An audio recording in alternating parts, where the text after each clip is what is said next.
Selamat pagi Bapak Ibu Saudara-saudara. Kiranya di hari baru, hari karunia Tuhan, selalu ada sukacita di hati, di hidup ini. Karena Tuhan masih memberi kesempatan untuk hidup, kesempatan untuk menikmati berkat, dan kesempatan untuk berbagi berkat. Kesempatan yang indah yang Tuhan karuniakan. Seperti biasa, dari Bukit Sion Makale kami akan menyampaikan firman Tuhan, mengacu pada bacaan harian Gereja Toraja hari ini, Ibrani pasal 11. Ibrani pasal 11. Tapi sebelum membacanya, saya mengajak kita berdoa. Terima kasih Tuhan. Segala berkat-Mu kami nikmati dalam kondisi masing-masing, bersama keluarga masing-masing. Khususnya hari ini, hari karunia Tuhan. Terpujilah Tuhan Allah kami. Kami akan membaca, mendengar merenungkan firman Tuhan. Kami mohon dipimpin oleh Tuhan sendiri. Oleh Roh Tuhan, Engkau memperjelas firman-Mu bagi kami. Meneguhkan, menguatkan kami, mengoreksi, membimbing kami. Agar kami tumbuh dalam iman yang kokoh, iman yang benar kepada-Mu. Kami berdoa dalam nama Tuhan Yesus. Amin. Ibrani 11 ayat 17 sampai 22.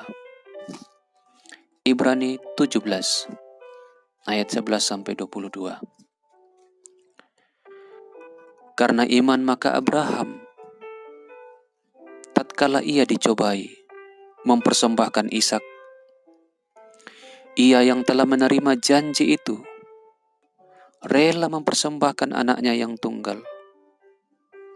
Walaupun kepadanya telah dikatakan, keturunan yang berasal dari Ishak lah yang akan disebut keturunanmu.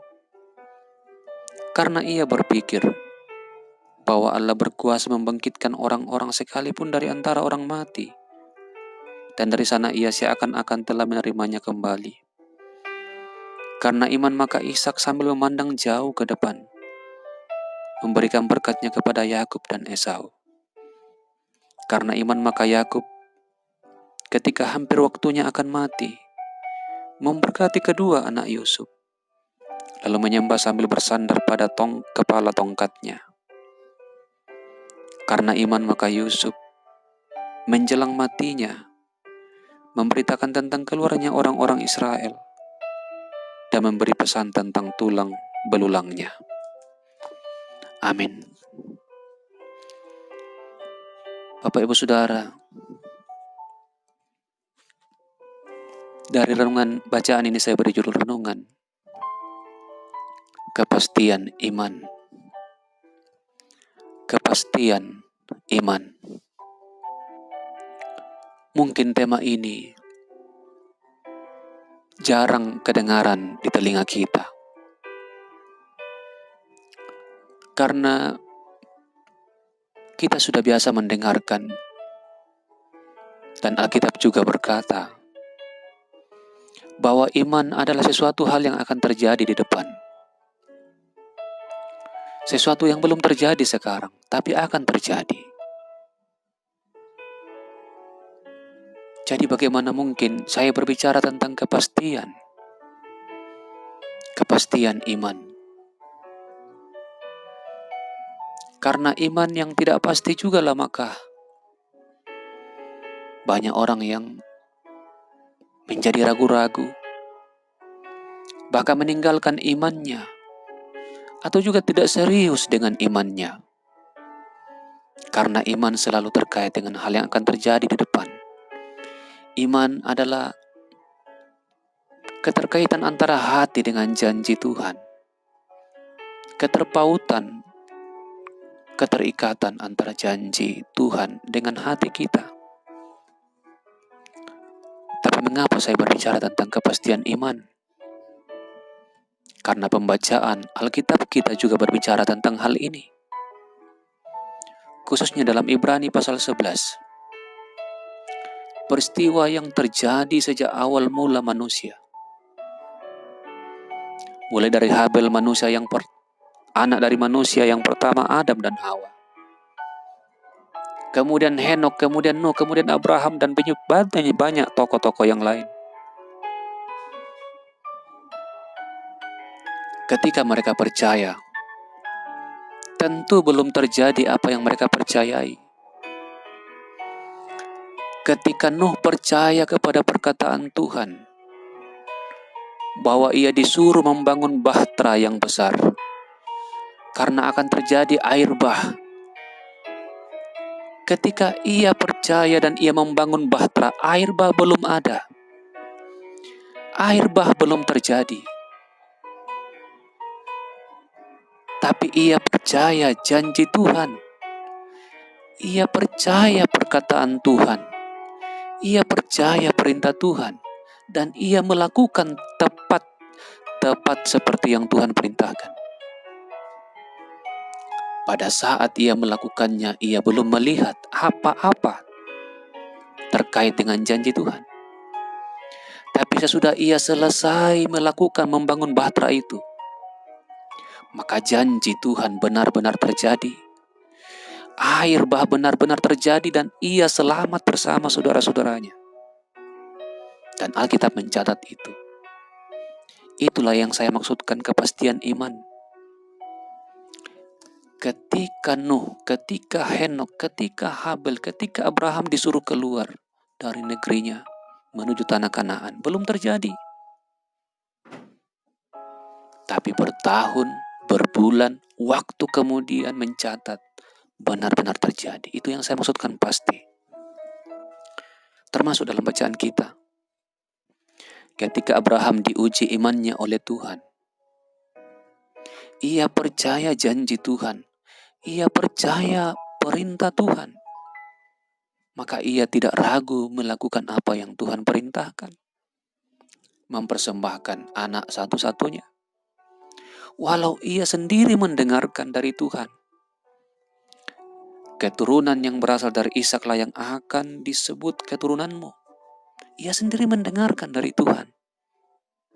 Tapi kok janji Tuhan ini kok sekali lagi seperti Tuhan sendiri melawan janjinya. Ia harus mempersembahkan Ishak. Bukankah itu bertentangan? Bukankah janji Tuhan sebelumnya bertentangan dengan mempersembahkan Ishak sendiri? Tapi Abraham tidak ragu, Abraham tidak protes, Abraham tidak kecewa, Abraham tidak jengkel, Abraham tidak setengah hati. Dia percaya dengan sepenuh hati dan dia mau melakukannya tanpa ragu. Tapi kemudian Tuhan sendiri, karena memang Tuhan hanya menguji, maka Tuhan menyuruh membatalkan, Tuhan melarang. Itulah iman Abraham. Lalu kemudian iman Ishak, lalu juga kemudian iman Yakub, lalu kemudian juga iman Yusuf yang disebut dalam bacaan kita belum terjadi pada saatnya. Tapi mereka sungguh percaya. Kemudian benar-benar terjadi dan pasti terjadi. Alkitab mencatat. Maka bacaan kita secara sengaja dicatat supaya kita meyakini bahwa iman itu pasti terjawab. Pasti benar-benar terjadi. Karena Tuhan yang menjanjikan. Kalau Tuhan sudah bertindak dalam sejarah, Tuhan sudah membuktikan janji-janjinya dalam sejarah umat manusia, maka demikian jugalah ia akan menepati janjinya kepada kita sekarang. Kalau dulu Abraham tidak jadi mengorbankan anaknya yang tunggal karena Tuhan sendiri melarangnya, maka Tuhan sendiri mengorbankan anaknya yang tunggal. Firman Allah yang hidup yang menjadi manusia, ia korbankan di kayu salib. Agar manusia tidak ragu, tanpa ragu memperoleh keselamatan. Agar mereka yang percaya tanpa ragu pasti merasakan menerima keselamatan yang Tuhan jamin, Tuhan janjikan. Karena itu Bapak Ibu Saudara-saudara, jangan mundur sedikit pun. Jangan mundur setapak pun, jangan ragu sedikit pun. Karena Tuhan yang berjanji. Tuhan pengendali waktu, Tuhan pemilik waktu, Tuhan pemilik alam semesta, Tuhan pemilik hidup kita. Sudah terbukti janji-janjinya digenapi dalam sejarah. Maka Ia pun akan menggenapi janjinya bagi kita. Percayalah, dengan kondisi apapun yang kita hadapi, pergumulan apapun yang kita hadapi, yakinlah janji Tuhan. Ia tidak akan pernah meninggalkan kita. Karena kalau anaknya sendiri Ia sudah korbankan untuk keselamatan kita, maka tidak ada hal yang lebih besar lagi yang tidak akan dikorbankannya demi pemenuhan janjinya. Tidak akan ada hal yang bisa menyentuh kita di luar dari rencananya, di luar dari kehendaknya. Bapak Ibu Saudara, hidup di masa-masa pandemi memang berat. Banyak orang mengalami kesulitan ekonomi, masa depan, pendidikan, dan sebagainya. Tapi bukankah sudah 2 tahun ini Tuhan memelihara kita? Tuhan melindungi kita. Walau juga mungkin Tuhan mengizinkan ada di antara kita yang menjadi penyintas COVID, pernah mengalami isolasi, pernah mengalami pengobatan.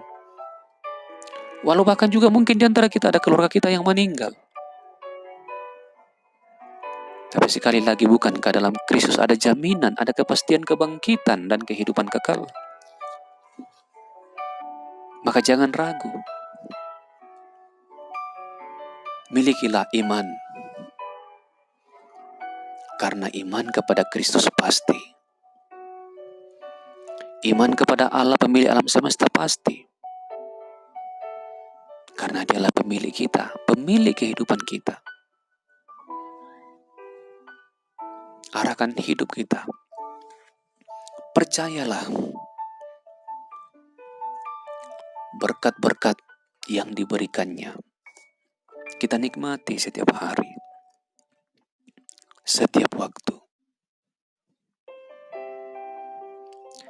Mari kita berdoa. Kami bersyukur untuk firman Tuhan.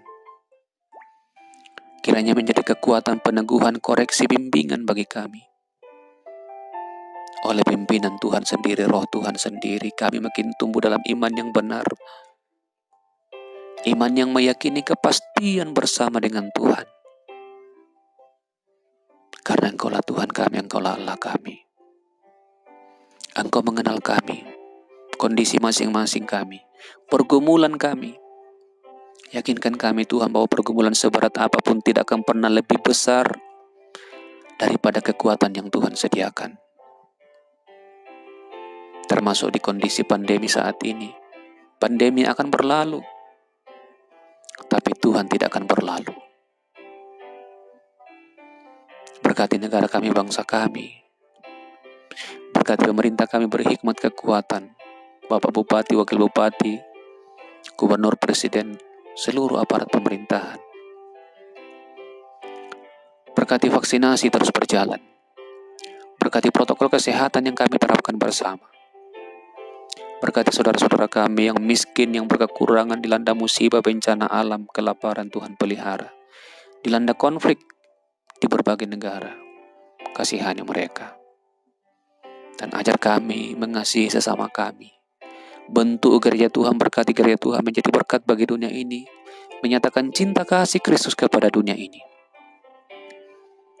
Dan pelihara kami bersama keluarga masing-masing.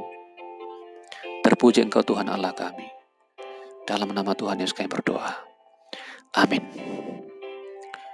Demikian Bapak Ibu Saudara, renungan kita hari ini. Selamat beraktivitas dan Tuhan memberkati.